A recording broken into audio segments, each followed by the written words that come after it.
Welcome back to our conversation with Kenneth. If your younger self could hear you today, what would you say to them? All right, my younger self.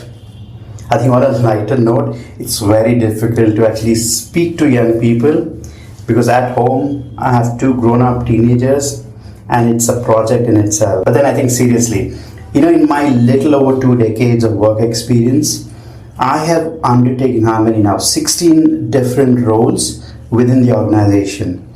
So I started at an entry level and then grew up the ranks and went up to the senior vice president. And along the way, I've gained extensive experiences across mortgage operations, I've done procurement operations, finance operations, business development and migrations, and each role or each project that I volunteered was my own first attempt. It was a new challenge to learn and contribute to. If my younger self could hear me today, my advice would be threefold. I think one of the most valuable lessons I have learned in my career is to prioritize learning over perfection. Waiting for that perfect moment or that flawless execution, often you risk two things. One is it slows down your progress, or worst case scenario, you may even lose that opportunity. And instead, I think you should embrace curiosity. You should always have like a continuous, improvement mindset because it allows organic growth. Because each experience, success or failure, augments a deeper reservoir of knowledge and capability. And reflecting back, I also recognize that, the second important thing is you need to build a very strong network, and that too at a very early stage of your career. Because in my case, it would have even accelerated, my growth even further. Because again, if you look at relationships, they're just transactional, contacts, but you need to invest in genuine, meaningful connections. Because it is very vital to have your own, this term called personal board of directors. You need to have a coach, you need to have mentors, and you need to have people who can actually challenge you, and and also people who can actually connect you to the possibility of the opportunities. And networking is not just a professional tool for, if you ask me, it is a lifelong practice. The sooner, the better. And then finally, I have come to appreciate the power of personal branding. And again, in my own career, I realized it very late, but I think this is very important. The power of personal branding, because you need to communicate. You need to go out there and communicate your own unique value, your own unique perspectives, your own expertise, and you need to show your authentic self to the world. And intentional branding always creates trust and credibility. It also opens, doors and also shapes your own perception in ways that you can complement your skills and also your experience. Because you need to own your story, you need to share your vision and make it your mission, to deliver consistently on your promise so that others are inspired to follow the leader in you. So yes, if I have to, tell my younger self, I would say these three things. One, the first priority would be learning over perfection. Second is early and meaningful networking. And the third, and another important aspect, is purposeful personal branding. That's such a meaningful message, Kenneth. I'm sure your younger self would be proud to see how far you've come. Kenneth, who do you still look up to or draw strength from? Well, like I said, I consciously surround myself with inspirational people, not only to draw inspiration from them, but also draw a lot of strength. And to answer your question, I'll give you three orbits, that are around me. The first and foremost is my family. My family is my bedrock. They are the source of unconditional support. They back me in every decision I take. They help me, in every failure. They help me understand and learn from that failure, and they celebrate every success with me, because their belief in my purpose actually fuels my resilience. It fuels my strength, and it also fuels my passion. So that's my core first orbit. The second important orbit is all my dear friends, and I'm so blessed to have my best buddies right from my primary school days. And they give me a sense of balance, and they are like my core group to whom I go to bounce my ideas. I give them, my views and perspectives without the fear of being judged. And in fact, they actually strengthen me to take risks because we all know that we're there for each other.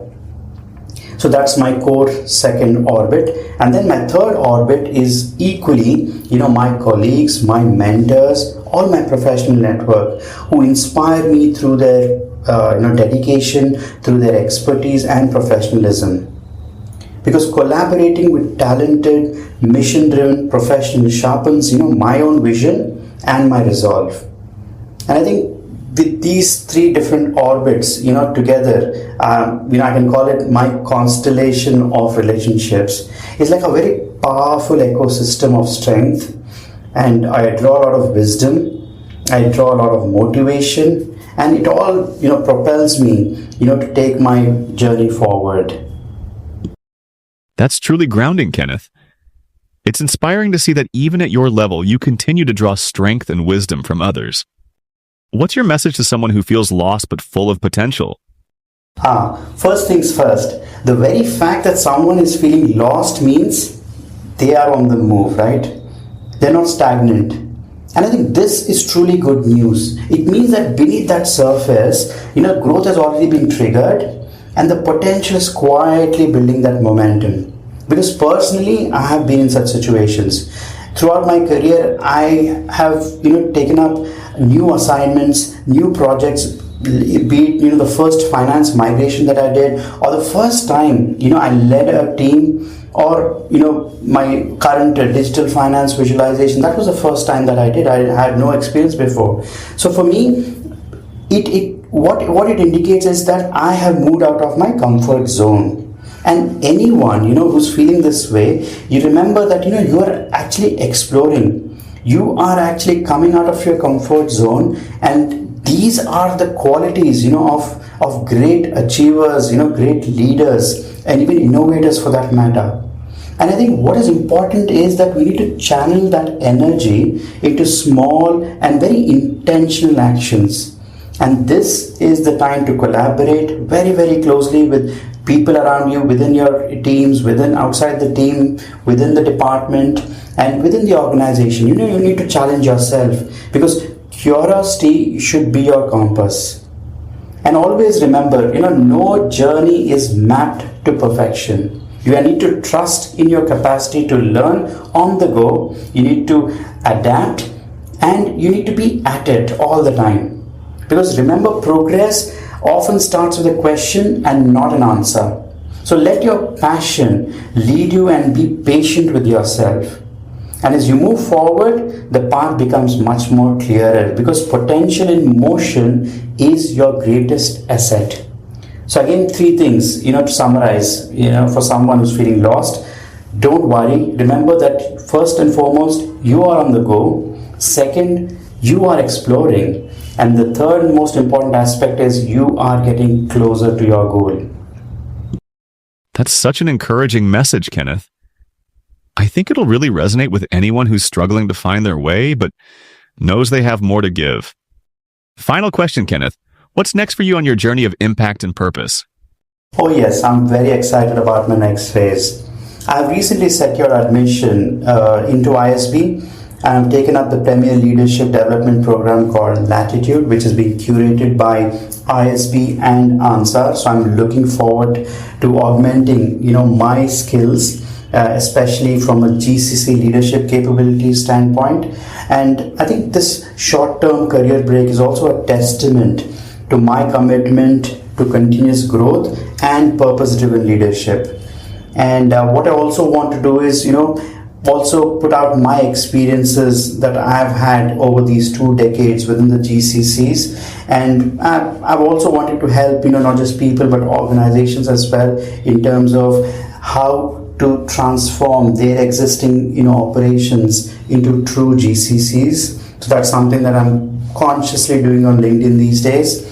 And at the same time, yes, I'm also building my network. I'm also engaging with a lot of GCC leaders to explore new and meaningful and impactful, career opportunities, because I'm looking forward to contributing my energy, my expertise, and my vision to organizations that are ready to lead the next wave of global transformation. That's exciting to hear, Kenneth. It's clear your journey of impact is only just getting started, and we'll all be looking forward to what you do next. That's great. Thank you so much, Kenneth, for your time and for sharing valuable insights about your journey. Thank you for tuning into Up and Personal, powered by Maximilian Globus. A special thanks to our guest, Kenneth Vamshi, for sharing their story. Stay inspired, and we'll see you in the next episode.